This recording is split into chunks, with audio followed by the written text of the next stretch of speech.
Shalom, selamat pagi semuanya. Senang boleh membagikan firman Tuhan, berbagi di tempat ini bersama-sama dengan saudara. Dan hari ini saya berikan judul firman Tuhan, perjumpaan dengan Tuhan. Saudara, hari ini kita akan belajar dari kisah Musa. Musa adalah orang yang sejak lahir itu mengalami mujizat yang luar biasa. Kelahirannya di tengah-tengah bangsa Israel yang berada sebagai budak di Mesir. Ya, harusnya Musa itu udah mati karena seluruh bayi orang Ibrani pada waktu itu dibunuh, saudara. Ya, tapi dengan cara yang luar biasa Musa ini selamat dan kemudian bertumbuh, dan bertumbuhnya bukan sebagai budak tapi sebagai Prince of Egypt atau pangerannya Mesir. Dapat privilege yang luar biasa dan kelihatannya panggilannya semakin jelas. Karena sebentar lagi mungkin Musa juga berpikir dia yang akan dipersiapkan untuk membebaskan bangsa Israel. Tetapi di tengah jalan ternyata dia buat blunder, buat kesalahan. Ya, sama seperti saudara dan saya. Oke, kadang kita merasa semuanya sudah di planning dengan baik, terus kemudian ada kesalahan yang besar di tengah jalan. Dan Musa akhirnya harus lari ke Midian dan jadi gembala domba 40 tahun. Mungkin dalam waktu 40 tahun itu dia berpikir karirnya udah selesai. Dia nggak pernah berpikir bahwa dia akan kembali ke Mesir untuk memimpin bangsa Israel. Dia pikir karena kesalahannya maka ini adalah akibat yang harus dia tanggung untuk seumur hidup. Tapi Tuhan punya rencana yang berbeda buat Musa. Dan dia mengalami perjumpaan dengan Tuhan yang mengubahkan hidupnya. Nah, Bapak Ibu Saudara, di dalam kehidupan kita seringkali kita tidak mengalami perjumpaan dengan Tuhan, tetapi kita mengalami perjumpaan dengan manusia atau mungkin perjumpaan dengan mujizatnya Tuhan. Ya. Banyak orang mengalami perjumpaan dengan kuasanya Tuhan, tapi bukan dengan Tuhan sendiri. Apa yang saya maksudkan? Saudara, kalau kita melihat kehidupan orang Israel, bangsa Israel yang keluar dari Mesir, yang nantinya dipimpin oleh Musa, di mana kita nanti akan lihat ceritanya, bangsa ini adalah bangsa yang paling banyak dapat mujizat. Tapi bangsa ini juga bangsa yang paling banyak bersungut-sungut. Dengan kata lain, mengalami mujizat Tuhan belum tentu membuat kita punya hati yang penuh dengan ucapan syukur. Mengalami banyak mujizat belum tentu membuat kita menjadi semakin bertumbuh di dalam kerohanian kita. Setuju Bapak Ibu? Ya. Ada orang ya mengalami mujizat Tuhan banyak Bapak Ibu. Tapi pada waktu dia ngalamin masalah, dia mulai bersungut-sungut sama Tuhan. Karena dia pikir Tuhan itu kayak Santa Claus. Ya, kalau dimintai A harus kasih A. Kalau perlu dimintai A kasih A plus A gitu ya. Semua orang senang yang kayak gitu, kekristenan model gitu ya. Tetapi yang mengubah kehidupan kita itu bukan mujizat Tuhan. Di Injil Yohanes, mujizat itu disebut tanda, sign. Tanda itu mengarahkan kita kepada pribadi. Tanda ajaib itu harusnya mengarahkan kita kepada Tuhan. Tapi banyak orang yang suka tanda tapi tidak pernah mengalami perjumpaan dengan Tuhan. Dan hari ini kita akan lihat bagaimana Musa mengalami perjumpaan dengan Tuhan di saat dia tidak pernah berpikir, di saat dia merasa bahwa hidupnya udah selesai, dia mengalami perjumpaan dengan Tuhan. Next.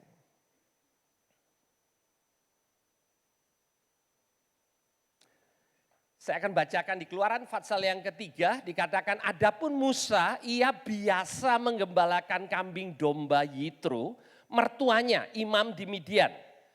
Sekali ketika ia menggiring kambing dombanya itu ke seberang padang gurun, sampailah ia ke gunung Allah, yaitu gunung Horeb. Next. Lalu malaikat Tuhan menampakkan diri kepadanya di dalam nyala api yang keluar dari semak duri. Lalu ia melihat dan tampaklah semak duri itu menyala tetapi tidak dimakan api.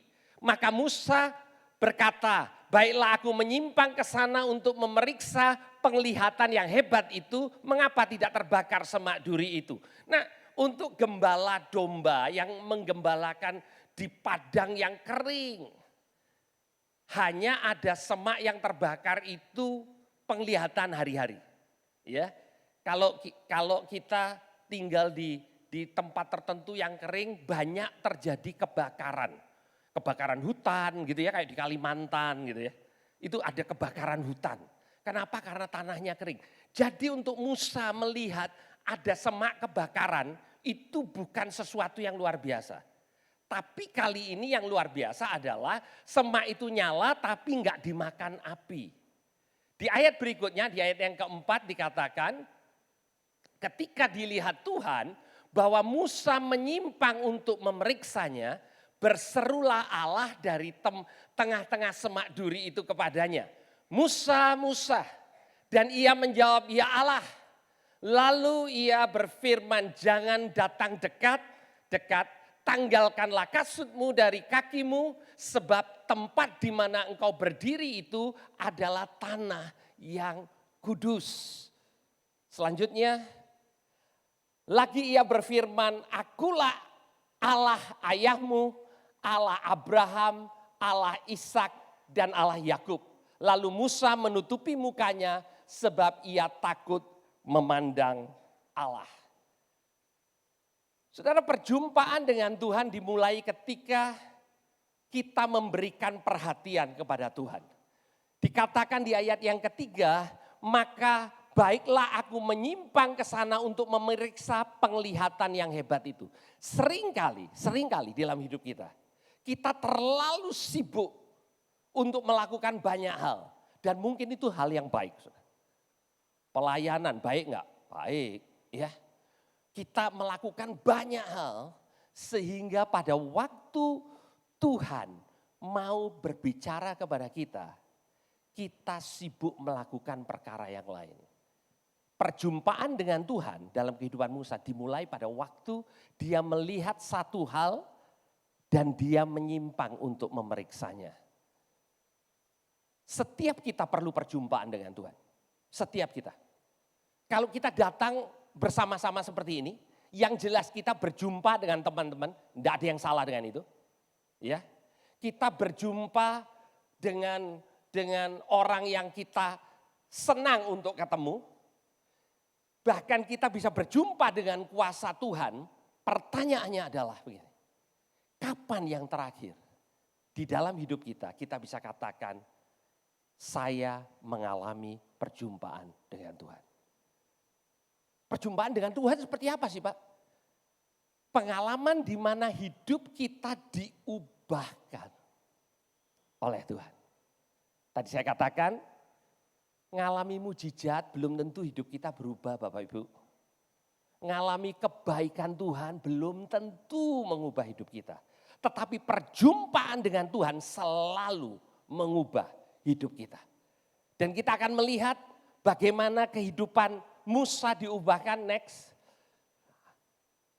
Apakah engkau terlalu sibuk buat Tuhan? Next. Yeremia 29 ayat 13 mengatakan begini, apabila kamu mencari aku, kamu akan menemukan aku. Apabila kamu menanyakan aku dengan segenap hati, aku akan memberi kamu menemukan aku. Saudara, masalah kita tidak mengalami perjumpaan dengan Tuhan karena kita terlalu sibuk untuk melakukan banyak perkara. Tuhan bilang begini, kalau kamu cari aku, kamu akan menemukan aku. Jadi ketemu Tuhan itu bukan perkara yang hanya diberikan kepada orang-orang tertentu, tetapi diberikan kepada orang-orang yang mau sungguh-sungguh untuk cari Dia. Aku akan memberi kamu menemukan aku. Dan pada waktu Tuhan menyatakan dirinya kepada kita, sama seperti Tuhan menyatakan dirinya kepada Musa, kehidupan Musa diubahkan, saudara. Next. Perjumpaan dengan Tuhan adalah perjumpaan dengan kasih-Nya. Nah, kalau saudara bayangin api, saudara, di dalam Alkitab. Seringkali kita berpikir api itu adalah murkanya Tuhan. Ada ayatnya seperti itu. Tetapi api juga bicara tentang kasih-Nya Tuhan. Di ayat yang kedua dikatakan, ia melihat dan tampaklah semak duri itu menyala, tetapi tidak dimakan api. Di Kidung Agung, Fatsal yang ke-8 ayat yang ke-6, Tuhan berbicara tentang api dari kasih-Nya. Taruhlah aku seperti meterai pada hatimu, seperti meterai pada lenganmu. Karena cinta kuat seperti maut. Kegairahan gigi seperti dunia orang mati. Nyalanya adalah nyala api seperti nyala api Tuhan. Jadi nyala api Tuhan itu bicara juga tentang cinta, tentang kasih. Pada waktu Musa menemukan bahwa dari semak itu muncul suara. Dia takut, saudara. Kenapa dia takut? Dia pikir ternyata di padang gurun yang dia lari, dia nggak bisa lari dari Tuhan. Dia bisa lari dari orang Mesir, dia nggak bisa lari dari Tuhan. Dan betul saudara, Musa nggak bisa lari dari Tuhan. Dia pikir Tuhan datang untuk menghukum dia. Tanpa dia tahu, Tuhan datang untuk memanggil dia kembali. Saudara, pada waktu kita berjumpa dengan Tuhan, berjumpa dengan kasih-Nya, kita diubahkan, saudara. Tuhan mau untuk menyatakan dirinya buat saudara, buat saya. Saya masih ingat perjumpaan yang saya alami, beberapa perjumpaan dengan Tuhan. Itu mengubah kehidupan saya. Perjumpaannya membuat saya mengambil keputusan untuk melayani Tuhan. Mengambil keputusan untuk jadi hamba Tuhan. Saudara, saya tidak pernah kepikiran untuk jadi hamba Tuhan. Tapi perjumpaan dengan Tuhan mengubah kehidupan saya. Perjumpaan dengan Tuhan mengubah hati saya. Itu sebabnya kita perlu perjumpaan dengan Tuhan. Perjumpaan dengan Tuhan adalah perjumpaan dengan kasih-Nya, bukan hanya kuasanya saja. Dan pada waktu Tuhan memanggil Musa, dia katakan, Musa, Musa. Dan Musa menjawab, ya Allah. Kata Musa itu artinya diangkat dari air. Jadi Tuhan ini ngomong sama Musa, diulang. Musa, Musa. Dengan kata lain Tuhan mengingatkan Musa 2 kali, kamu ini diangkat dari air. Kamu ini harusnya tidak selamat. Kamu ini harusnya nggak sampai usiamu sekarang ini. Tapi karena kemurahanku, maka engkau saat ini masih hidup di hadapanku. Saudara, setiap kita perlu diingatkan bahwa sesungguhnya tanpa Tuhan, kita ini tidak ada apa-apanya, saudara. Kita perlu disegarkan kembali. Karena kadangkala dengan segala kesibukan dan pencapaian kita, Tuhan tidak lagi punya kesempatan untuk bicara buat kita. Dan untuk Musa, Tuhan katakan, Musa, Musa. Dan kemudian di ayat berikutnya dikatakan, akulah Allah ayahmu, Allah Abraham, Allah Ishak, dan Allah Yakub. Berapa sering kalau kita mendengar Allah yang diperkenalkan, Allah Abraham, Allah Ishak, Allah Yakub. Itu Allah yang luar biasa besar, luar biasa. Sesungguhnya yang Tuhan mau kasih tahu Musa, aku ini Allahnya Abraham yang penuh dengan kelemahan. Sudah tahu kelemahannya Abraham? Abraham itu bohong, saudara. tentang istrinya. Sarah, iya. Jadi pada waktu dia dalam keadaan terjepit, daripada ngaku kalau Sarah itu istrinya, dikatakan Sarah itu saudaranya. Ya. Kalau saudara punya suami model begitu, enaknya diapain saudara? Disalib aja gitu ya. Tapi itulah Abraham. Alkitab itu sangat apa adanya saudara. Jadi pada waktu Tuhan bilang begini sama Musa, aku ini Allahnya Abraham.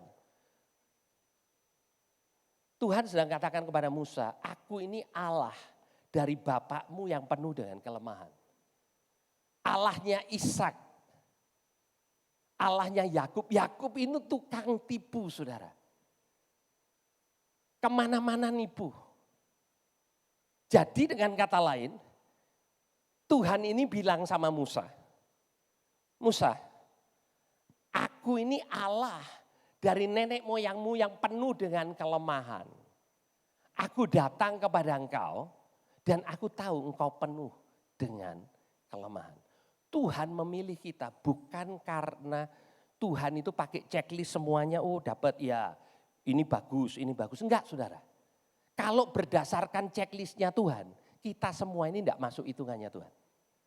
Tapi dia datang dengan anugerah. Sama seperti dia datang kepada Musa. Dia kembali memanggil Musa untuk dia pakai. Saudara, sejak perjumpaan dengan Tuhan dengan cara yang sederhana ini, Musa tidak pernah kembali lagi kepada pekerjaan lamanya. Dia tidak lagi bersungguh-sungguh. Ini adalah awal di mana Tuhan memakai Musa. Apakah Musa tidak takut saudara? Oh takut. Karena Tuhan setelah perjumpaan ini Tuhan bilang begini sama Musa. Kamu balik ke Mesir. Waduh balik Mesir. Kamu kasih tahu Firaun. Musa ini lari dari Firaun saudara. Ya, dia lari ke Midian. Terus kemudian Tuhan muncul gitu ya. Terus Tuhan bilang sama Musa, Musa kamu balik ke sana. Kasih tahu sama Firaun bahwa aku kasih tugas untuk membawa bangsa Israel ini keluar dari Mesir. Selama 40 tahun Musa ketakutan di Midian. Perjumpaan dengan Tuhan membuat Musa jadi pribadi yang berbeda. Perjumpaan dengan Tuhan itu mengubahkan kita saudara. Kalau kita di dalam pelayanan kita hanya melayani seturut dengan apa yang kita punya, mungkin kita belum mengalami perjumpaan dengan Tuhan. Perjumpaan dengan Tuhan membuat orang jadi berbeda. Musa jadi berani, dia menghadapi Firaun, dia minta Firaun untuk membebaskan bangsa Israel setelah dia mengalami perjumpaan dengan Tuhan. Itu sebabnya setiap kita perlu mengalami perjumpaan dengan Tuhan. Perjumpaan dengan Tuhan itu titik balik dalam hidup saudara. Kalau saudara hari ini mungkin mengalami begitu banyak tekanan. Dan seringkali kalau kita mengalami seperti itu, yang kita pikir kita butuh mujizatnya Tuhan. Saya tidak mengatakan mujizat Tuhan tidak penting saudara. Tapi kembali mujizat dari Tuhan tidak selalu mengubah kehidupan saudara. Bahkan seringkali orang yang dapat hanya mujizat Tuhan, hidupnya tidak berubah. Banyak orang Kristen jadi miracle addict, kecanduan mujizat saudara. Nyari mujizat kemana-mana nyari mujizat. Hidup ini Tuhan mujizat lagi. Tidak salah saudara dengan mujizat. Yang saudara butuhkan lebih dari mujizat adalah perjumpaan dengan Tuhan. Sehingga yang terjadi adalah mujizat perubahan hati. Bukan sekedar perubahan fisik. Kalau hari ini kita bicara tentang mujizat, orang Kristen ditanya mujizat, dia bilang begini, iya saya dapat mujizat Pak. Dulu saya ini hidupnya susah, sekarang saya diberkati. Itu betul mujizat saudara. Oke. Dulu keluarga saya amburadul, sekarang dipulihkan, itu mujizat. Tapi berapa di antara kita yang sadar pada waktu Tuhan mengubah hati kita, itu mujizat yang luar biasa besar. Dan itu yang terjadi buat Musa. Perjumpaan dengan Tuhan menjadi titik balik dalam kehidupan Musa. Dan saya ingin mengajak saudara untuk melihat Ibrani Fatsal yang keempat. Ini adalah ajakan dari penulis kitab Ibrani kepada setiap kita. Sebab itu, marilah kita dengan penuh keberanian menghampiri tahta kasih karunia. Supaya kita menerima rahmat dan menemukan kasih karunia untuk mendapatkan pertolongan kita pada waktunya. Nah saudara, pertolongan itu tidak selalu pertolongan jasmani. Dan seringkali yang perlu ditolong adalah jiwa kita. Seringkali yang perlu ditolong keadaan batin kita.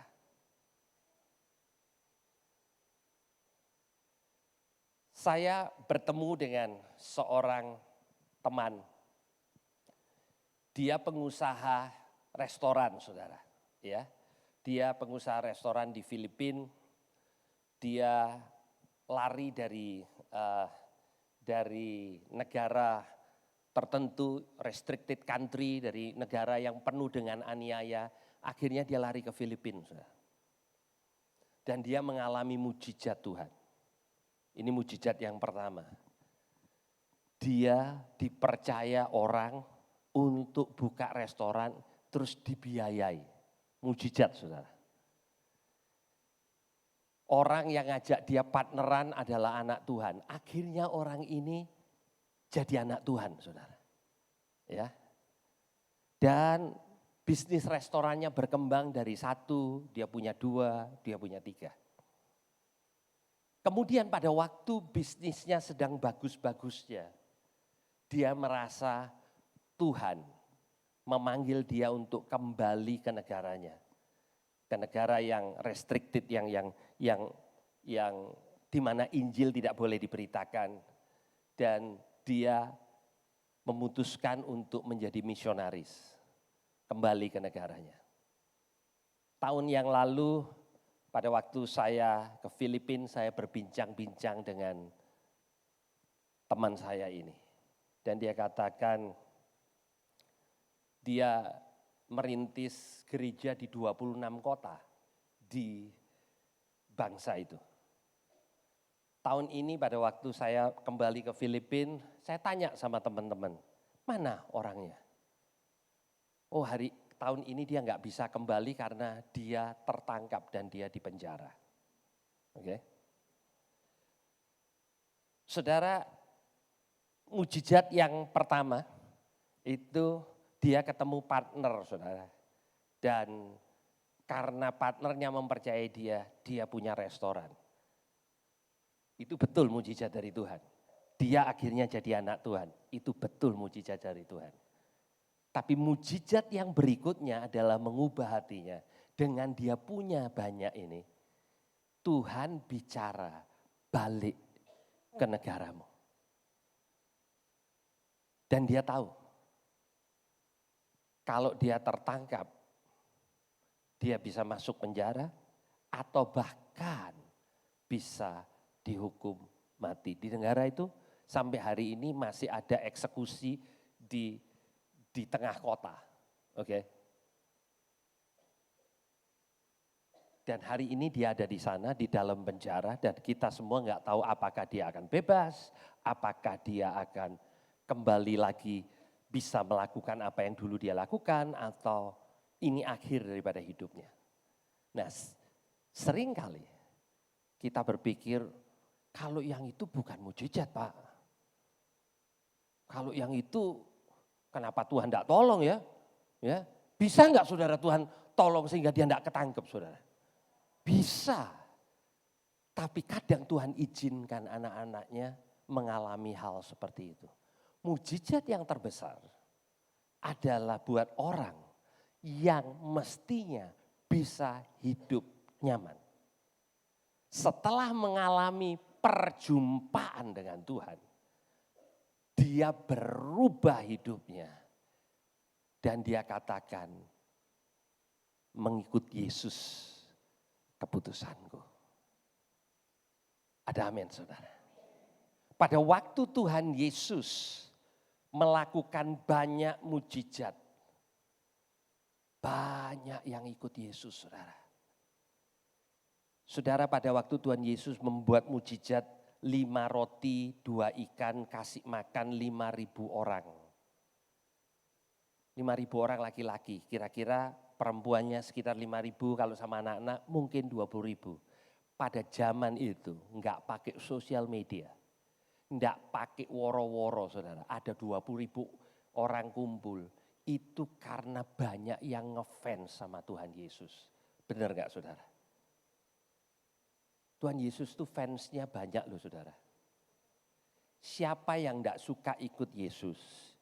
Mujizat gratis, makan siang gratis. Kalau ngajar enggak membuat orang ngantuk, pokoknya semuanya ada. Sampai akhirnya setelah orang banyak mengikut dia, Tuhan Yesus bilang begini. Barang siapa yang mau mengikut aku, hendaklah dia menyangkal diri, memikul salib, mengikut aku. Sebagian merasa, loh kok saya kira mujizat. Betul, mujizat itu bagian saudara. Saya kira makan sampai kenyang. Betul, itu juga bagian daripada apa yang Tuhan Yesus lakukan. Tapi saudara tidak akan mengalami pribadi Tuhan sendiri kalau hidup saudara hanya berhenti sampai mengalami mujizat jasmani. Tuhan mau setiap kita yang sudah mengalami mujizat jasmani. Kalau saya boleh survei, siapa di antara ruangan ini yang pernah mengalami mujizat dari Tuhan? Angkat tangan. Rata-rata kita yang pernah mengalami. Benar gak saudara? Tuhan mau kita tidak berhenti hanya mengalami mujizat. Karena mengalami mujizat gak ada jaminan saudara jadi dewasa dalam Tuhan. Tapi Tuhan mau saudara mulai mengikuti Tuhan, mengalami Tuhan. Dan seringkali mengalami Tuhan itu terjadi justru pada waktu, pada masa di mana saudara mengalami banyak kelemahan. Musa mengalami perjumpaan dengan Tuhan di tanah yang kering di Midian, saudara. Di mana dia merasa the end of his life. Di sana Tuhan menyatakan dirinya. Sebagian dari saudara mungkin mengalami banyak hal dalam hidup ini. Saudara gak pernah tahu. Mungkin hari-hari ini Tuhan mau bicara buat saudara. Tuhan mau ubah hati saudara. Tuhan mau ubah arah hidup saudara. Tuhan mau panggil saudara untuk masuk dalam perjalanan yang lebih dalam lagi dengan dia. Kalau dia bisa lakukan kepada Musa, bukan karena Musa hebat. Tapi mujizat yang Tuhan lakukan dalam buat Musa, yang pertama, dia tidak jadi mati, dia bisa akhirnya menjadi Prince of Egypt. Itu mujizat pertama saudara. Tapi mujizat yang terbesar dalam hidup Musa bukan itu. Tapi pada waktu dia mengalami perjumpaan dengan Tuhan. Karena sejak perjumpaan dengan Tuhan itu hidupnya berubah. Siapa di antara saudara hari ini yang mengatakan saya mau perjumpaan dengan Tuhan seperti Musa? Mari kita Satukan hati kita berdoa. Tuhan, hamba-Mu berdoa buat setiap anak-anak-Mu di dalam ruangan ini. Sambil boleh, tim musik boleh maju ke depan.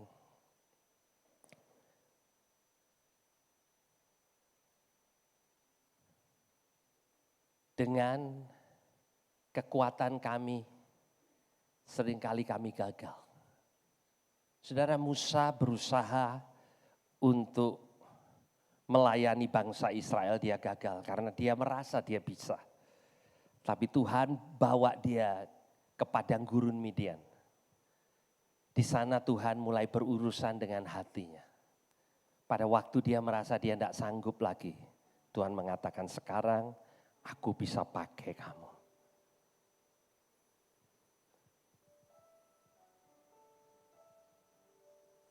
Tuhan mau berurusan lebih dalam lagi dengan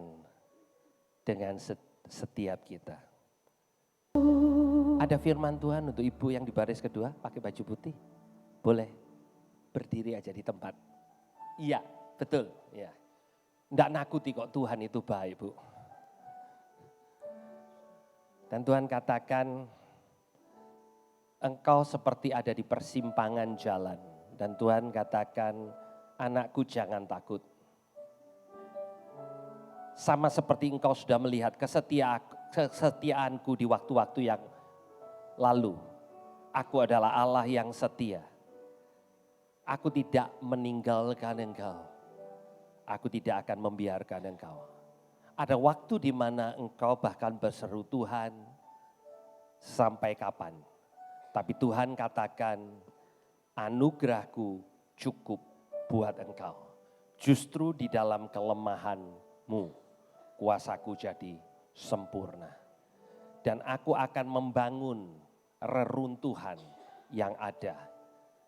Apa yang mata tidak pernah lihat, telinga tidak pernah dengar, bahkan tidak pernah terpikir dalam hati, Tuhan sediakan buat engkau. Jangan takut anakku, jangan takut. Ada waktu di mana ketakutan itu menghimpit engkau, tapi Tuhan katakan jangan takut, jangan takut, jangan gentar karena yang di pihakmu lebih besar daripada apa yang ada di dunia yang menekan engkau, yang melawan engkau. Tuhan, aku berdoa Tuhan, biar kiranya engkau sendiri yang memberikan kekuatan buat ibu ini. Di dalam nama Tuhan Yesus. Terima kasih Tuhan untuk siang hari ini. Terima kasih untuk kebenaran yang Kau sampaikan buat kami. Izinkan kami mengalami perjumpaan pribadi dengan Engkau. Di dalam nama Tuhan Yesus. Yang percaya katakan sama-sama, amin. Berikan kemuliaan untuk Tuhan Yesus. Tuhan Yesus memberkati.